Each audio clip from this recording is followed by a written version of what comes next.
Hey everyone, it's Ben Cicchini with Give and Grow here with another episode of the Give and Grow podcast. This is our social emotional learning series, and today we have Nicole Dhamnaskar with us from Tracy, California. Nicole is the founder and therapist at Empower You Therapy. She's a licensed clinical social worker and has been in the mental health field through schools, through community-based programs for the past 15 years, as well as being a former professor at San Jose University. So, Nicole, thank you. We're excited to have you on the show today.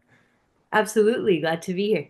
Awesome, awesome. So for anybody new to this series, our social emotional learning series, it's all around mental health and supporting adults that are trying to support kids, right? Teachers, parents, coaches, even. And today specifically, we're going to focus on Nicole's passion of teen mental health.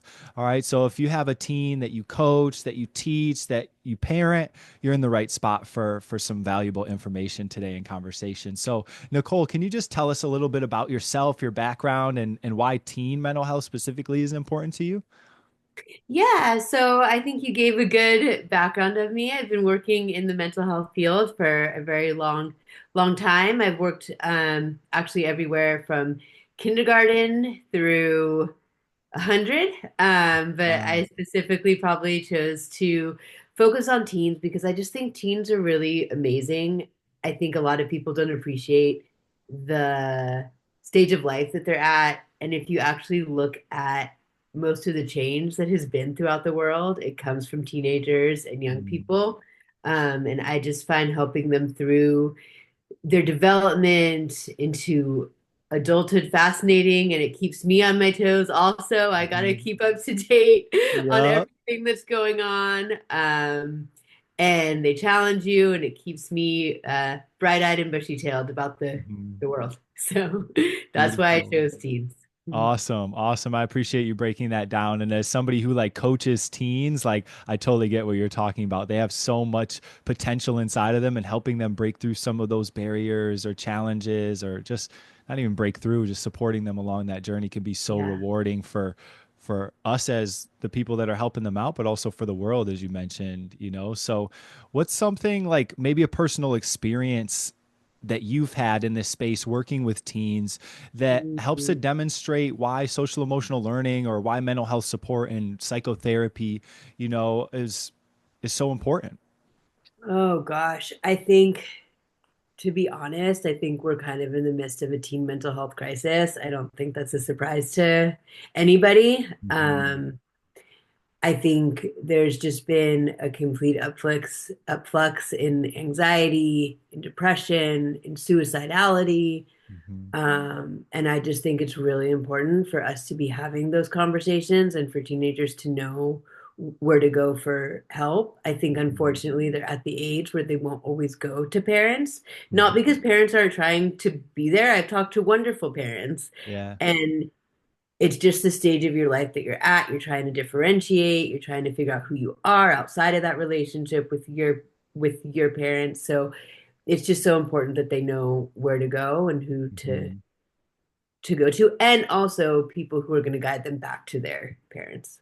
Yeah, yeah, that Mhm. sounds really like validating to parents that might be struggling, even though they're really trying to support their teen. Like, I feel like a couple of those things you just mentioned of they're trying to identify themselves, who they are outside of that relationship is just powerful information to have, right Yeah. off the bat for parents. So, what are some other things, I guess, just addressing the parents, the teachers, adults in these teens' lives that you find to be helpful, a helpful way to approach that with where they're at in their life journey?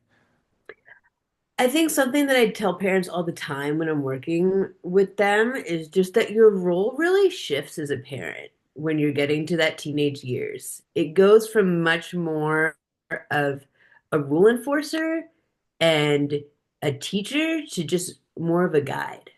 Mm, mm, And what you want to do as a parent, you don't want the voice in their head that's telling them not to do something. You don't want it to be your voice. You mm, want it to be their voice. So mm, it's kind of your job as a parent to just be really inquisitive. So if your teen does something that you don't approve of, they already know. This isn't news to them. They know right and wrong. They know if they snuck out of the house or they did whatever teenagers do, that that's mhm. not what they should have been doing. Hmm. right? So they don't really need to hear it from you. All they need to hear from you is, so tell me more. Tell me a little bit about that. Like, how did you feel when you snuck out of the house? Hmm. Were you safe? Like, do you think that was a good choice, a bad choice?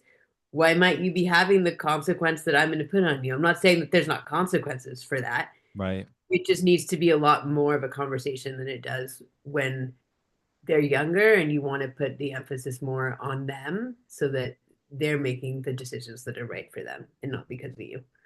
Gotcha. Yeah, that makes a lot of sense. I appreciate that, just being the guide rather than like the rule enforcer. Are there any other like tips kind of in that space of like being the guide in addition to being a little more inquisitive? I think, with teens, the rules can really be made with them. Mm. So a lot of parents laugh about that, but I have had many therapy sessions where I just sit down with the kids and parents and say, okay, what are the rules of the house and what are the consequences if you don't Mm. follow rules? And that way it takes the pressure off of the parents, it takes the pressure off of the kids because it's on the teens now, right? If they Uh-huh. break the rules, there's no fighting about it.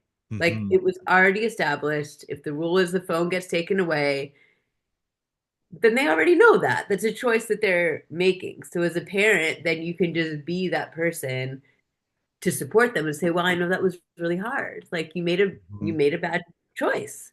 Not that Hmm. you're a bad person, not I don't like you, just well, you made a bad choice. Now you have to give up your phone. That's really rough. I'm Right. sorry about that." Yeah, that makes a lot of sense because it's done up front and sounds like collaboratively, right? Hmm. Then it's like this is just what it is. You know, it's not I'm not doing this to you. If it's not coming out of thin air, I'm not the enemy here, even though that I could still see like a challenge coming up in that moment of like the phone being taken away or whatever as somewhat of the enforcer, but it's a lot more collaborative. There's a lot more buy-in because we created this together proactively. Yeah. And I think, admitting your own mistakes and admitting um, saying I'm sorry to any age can be Right. really, really, really, really powerful. So are you saying that as the parent? Hmm. Yeah.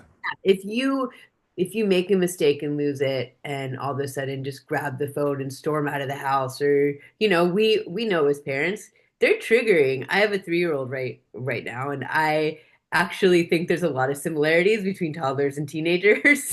That's cool. Unfortunately, they're both learning how to regulate emotions. They're both trying to differentiate Mm, themselves. It's in a very different way.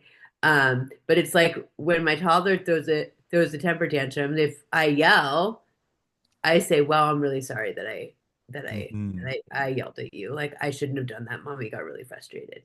You can do Yeah. the same thing with a teenager. Wow, I'm really sorry that we didn't get to have that conversation first. Or I'm really Mhm. sorry if it just feels like I don't trust you. Mhm. I do trust you. I just need to see it. Or Yeah. something along those Have lines. you had conversations with teens where they've experienced that and expressed to you just like how that was helpful for them or just kind of as you're working from both Yes, and sides I with think to them? see their parents as people is really helpful. Mm, yeah. And that's something that if you think about, I think it takes a long time to do as a human in general. Mhm. And I think if you can have that relationship where they see you as a human, it's not necessarily a friend because you're still Mhm. parent, Right. right? I think some parents make that mistake too, just try to be a teenager's friend. Mm, You're still the parent. You can be friendly and you can have a friendly relationship and you can enjoy being together, doing all the things together, but you're still the parent, right. right? Right. Um, so um, yeah, it's just helpful when kids see you as a person. Yeah, yeah, that makes a lot of sense. And I feel like it segues into another question that I want to ask you just around modeling. I feel like that's the perfect starter of being able to model that we mess up and it's okay and it's going to hurt sometimes. And the apologies are a great stepping stone into just repairing whatever happened, the relationship as well. So, what are some other like things that you feel are important to model as a parent? Hmm. I think it's important to model self-care. That's another thing that comes to mind as we're talking about that. I feel like there's so much. academic pressure these days and just pressure to be perfect. Hmm. And a lot of times I've noticed parents are trying to tell their kids, you don't have to be perfect. The B's okay. Hmm. Yeah. But then I'll have a conversation with the teens and their anxiety is through the roof or their self-esteem is Hmm. shot Yeah. because they got a B or they didn't take the 5 AP classes. They only took the two. Yeah. So I think just modeling that and modeling that it's okay to mess up, like we were saying, and modeling, yeah, I'm going to go to the gym or I'm going to Mhm. close my computer from work after 7. Let's Right. all put away our devices. All of those things, Hmm. um, I think are really important. Yeah, yeah, and I could see how just, you know, that's beneficial for the whole family. If we start taking care of ourselves as parents, it trickles down into the teens, and then our cups are all full, or closer to full, than they would be if we weren't modeling those self-care practices and whatever it is that works for you. I mean, are there any things that in that self-care field that you're like, this is a go-to for you or for like the parents that you work with? Honestly, I know this may sound like a no-brainer, but I think we all get so busy just having dinner together. Mm. Mhm. It may not be possible every night. Everybody's busy, but as much as you can, because that's a connection point, and put Mhm. away the devices, model Mhm. for your kids. It's hard for us adults too. We're all now addicted. Right. And I think a lot of the teen mental health crisis has to do a lot with social media and the message that kids are getting on social media. That Mhm. could be a podcast in and of itself talking Right. about that. So I think just modeling that for them and taking that time just to be together is Yeah. a family. Kids will often act, or teens especially, will often act like they don't want to spend time with you. Mm. And it's not true. They do. Mhm. And they're What never going to show it. what is the approach that, because I could totally see that. I'm just seeing the like typical situation, like, hey, like coming for dinner, like turn the devices off, and like the teen like complaining about it or whatever. Like, what are some like approaches that you would recommend for those kind of moments of resistance to connection, to putting the device away? I think it goes back a lot to what we're saying. I think number one, it's about setting the expectation Mm. and saying to your teen, wow, if it's not something that you've been doing that you want to make a change, saying, wow, I've been noticing we haven't been having dinners together as a family, and I'm really sorry about that. That's my fault too. I've been working, Mhm. I've been whatever you've been doing, and I really want to make sure that I prioritize you and that we're prioritizing family. Yeah. So let's all do that together. That makes a lot of sense. That makes a lot of sense. Once again, that kind of like proactive approach to like, hey, let's move in this direction together, for the Hmm. benefit of everybody. Amazing. There was one question that you had selected before we kind of identified that we were going to focus on teens today. But I'm curious if it still ties in, like playtime, structured and unstructured. Do you see that being something that's important for teens as well in building skills or, just being mentally healthy? I think we just can't forget to spend time with our teenagers. And Mm. playtime looks very different when you're a teen. So kind of I think piggybacks off of what we were talking about before, just of, the eating dinner together. Hmm. Engage with your kids and you have to meet them where you're at. I can't Hmm. tell you how many times, I mean, as a therapist, that's my first place is to meet teens where they're at. Hmm. And so sometimes it's uncomfortable for us, and we don't necessarily like doing the activities that they're doing. Like I'm a girly girl, I walk around in heels all the time, and I can't tell you how many times like I've had to go out and play basketball with 13-year-old because that's what is going to connect me to them because that's what they do. And it's Right. really funny, and we, laugh about it. I'm like, "Want me to play basketball in these?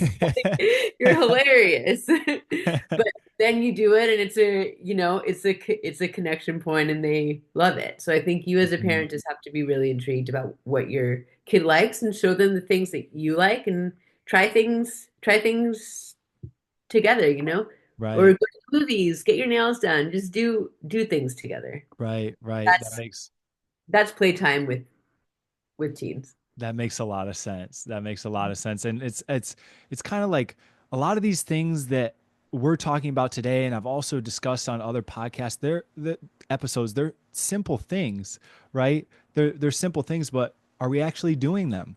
You know? And that's what I hope this podcast is also an invitation, you know, to people to like, you know what?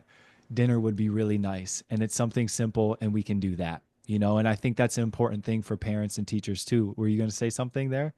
Yeah, I was just gonna add, you know, it is simple, and at the same time, that's what creates the opening Mm, for non-simple things. mm, So if your kid really is having a mental health struggle, if they're having a lot of anxiety, depression, if they're having suicidal thoughts, if you don't create that opening for them to talk about it, you're not going to know. right, right. So it's simple things, but it enables you to get into their world and understand what's going on for them. I just got chills with that because it makes so much sense, right? It's like hard to just go from we're not talking, we're not eating together, we're not doing things together to like, oh, you're really going through it right now. Like, tell me about that. You know, there's no foundation, like you're saying, there's no opening. Mhm. That that was really powerful for me. I appreciate you dropping that in there, Nicole. Yeah. Absolutely.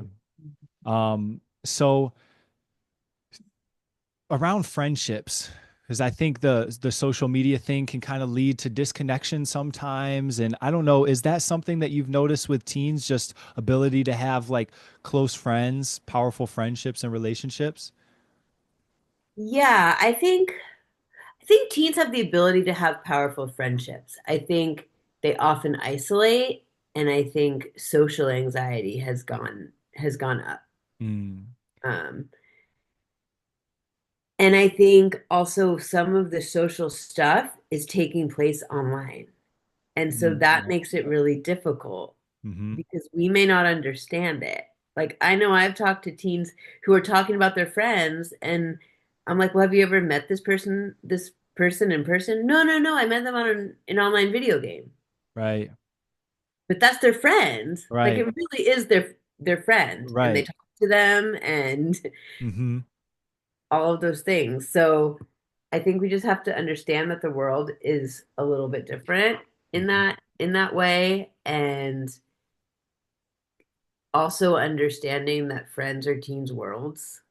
Mm, Like they care so much about what friends think and what friends are doing. mm-hmm.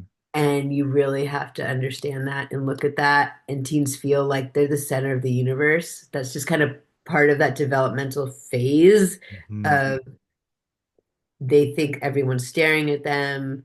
They don't think anybody's going through the same stuff that they're going through, especially in those early teen years, 12, 13, 14. Mm-hmm. That's just what they think. And so there's a lot of anxiety around that and a lot of wanting to fit in and not feeling good about it. And I think how it differs in this online world is what happens online then gets translated to real life. Mm, So if someone didn't tag you in a post, or if you see everybody went out to the movies, or if something happened and you weren't invited, now you have all this anxiety walking into school mm-hmm. about what happened. Wow. Wow. um, so once again, that's why in parents it's important for parents just to talk about these things and make decisions about when you're gonna have your kid on social media and the dangers of social media.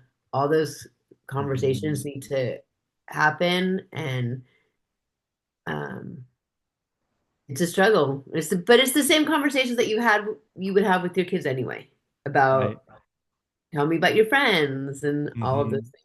Once again, why it's important to create those openings so you can have those conversations about friends. Do they feel like they have good friends? What makes a good friend? Right. They're still figuring all this out. They don't know yet. Yeah. Yeah. And that was going to be kind of a follow up on everything that you were sharing there was like, how can the parents support them? And it's like create those initial connections with your kids and foundations so that you can just ask them and be inquisitive. That word seems to be sticking with me throughout this conversation too, being an inquisitive guide for your kid through their friendships, you know, what's going on with them, and simply being like curious around that. Beautiful. Is there anything else that around the friendship piece that you think is important to mention for parents of teens? I think just remembering that friendships are very important to Mm-hmm. them, Mm-hmm. um, and that they're navigating it. This is a whole new ball game, and it's very easy for us as adults just to say, well, ignore it and move on if you're getting made fun of at school, if there's bullying, all of those things. Mm-hmm. And really that's their whole world. Yeah. So it's really hard for them. And I think it is important as a parent to know what's going on because there is a lot of bullying and bullying that isn't necessarily bullying going on in the school. So Mm-hmm. you have to be up for it and there to support your kid if they do want to go to the principal, if things want to happen and they're being picked on or stuff is happening. Um, just to be there to Yeah. support. Being in their corner. Yeah. Yeah. I hear you Mhm. on that. Um, last kind of question for you. Uh, especially in that friendship realm, I can just imagine teens, getting really worked up when those things start to happen or the anxiety really starts to creep in. Mhm. What are some effective ways to teach teens, potentially as the teacher or the coach or the mentor or just like aunt, uncle, those other Yeah. adults that are in their lives, like about emotional regulation and how to navigate those situations? Well, I think number one, it's really important that you think about that. I think coaches, teachers, all those people play such a very important role as being that other adult in a child's life that maybe they'll go to. Besides Mm-hmm. parents, I know as a therapist, sometimes I had that title, so maybe they wouldn't run to me first because of the stigma that goes along with that. But all of a Mm-hmm. sudden, the teacher would come to me or the coach would come to me about something going on, and they knew about it, and I didn't even know about it yet. So Gotcha. it's really important, and I think there are a lot of skills. I think teaching kids to take breaks when they're getting angry, teaching kids just how to talk things out, that it's okay to talk about stuff if you're having a Mm-hmm. conflict, and even role playing it with the Mm-hmm. kid or the Yeah. teen. Like, hey, you had a conflict with this person. Let's go over there. Let me Right. help you talk to them. Mm-hmm. Or if it's not you, then knowing the process that the school has. Because most schools these days do have peer mediation programs where the counselor will sit down with kids and help them communicate. Uh, Gotcha. That was another question that I had for you just around like how parents can lean on the school as a resource, and that sounds like something that I wasn't even really aware of around, we can sit down and we can be the mediator, and what a great way for a kid to learn. I'm sure there would be probably some resistance to doing that potentially for a challenging. yeah, and the professionals know how to do it. I never met with the teens if both people weren't ready to sit down. Got you. That makes So you have sense. to meet with them separately. You Mhm. prepare both of the teens for the conversation. Um, and I think it's important to remember that a lot of this is really normal too. Like think Yeah. about yourself as a teenager. It was a lot different, but it wasn't. Like we've all been teens. We all know what it's Right. like. We all know the drama and the this and Hmm. the that goes that goes on. So I think normalizing it for teens too also helps that they know Yeah. that they're And I safe. feel like this conversation, everything that you've shared, it has brought me flashbacks to being in that high school hallway of like, are they looking at me? That anxiety that comes up and like feeling like I'm alone in this and there's nobody to help. But so even just this conversation, I think can shed the light and bring us back to, no, it's normal where they're at, and we can just be there to support them along the way and lean on your school resources, because that seems like a powerful opportunity. If one kid's ready, the other kid's ready, and to have a mediator there that's kind of like Yeah, that third party. I could see that being really, really beneficial for a kid. Yeah, and I just wanted to add on to that. I get a lot of questions from parents too, just in the mental health realm of when does it cross over? Like when is it normal and when does it become I'm concerned. And I Mm, think once you start seeing those signs of isolation, a lot of negative self-talk, you don't know mm, what's going on with them at all. Yes, it's normal for teens to be kind of secretive and quiet, but it's not normal for them to be in their room 24/7 and not right. wanting to talk to anybody and not coming out and socializing with their friends and doing all those things. That's not. And that's when you need to reach out. Or if you have a kid who was getting straight A's and all of a sudden they're getting C's and D's. Hmm. What's going on? That's a big Right. drop. Something's going on. Right. Yeah, just Uh, looking for those signs there. Yeah. yeah. Or Well, not taking a shower, all the signs of depression that adults have, teens have too.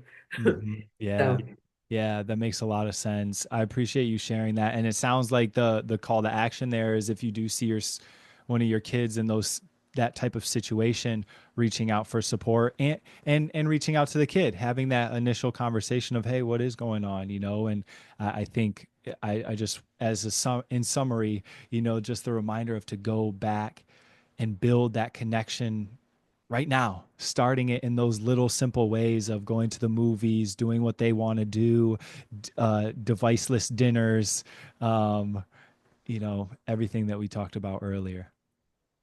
absolutely. Yeah. So thank you, Nicole, so much once again for all your time and energy. I know you have a website, empoweryouththerapy.com, I correct? do. Yes, feel free to reach out on there. Awesome. And we'll share your email link as well so people can connect with you. And I think you're on Instagram as well, Empower I You am on Therapy. Instagram as well. Yes, I am. Awesome, awesome. So we'll make sure to share those links in the blog and in the podcast episode. So yes, thank you everybody. We thank you as well for tuning in. Wishing you the best of luck on your journey. And yeah, feel free. It's normal. Reach out for support.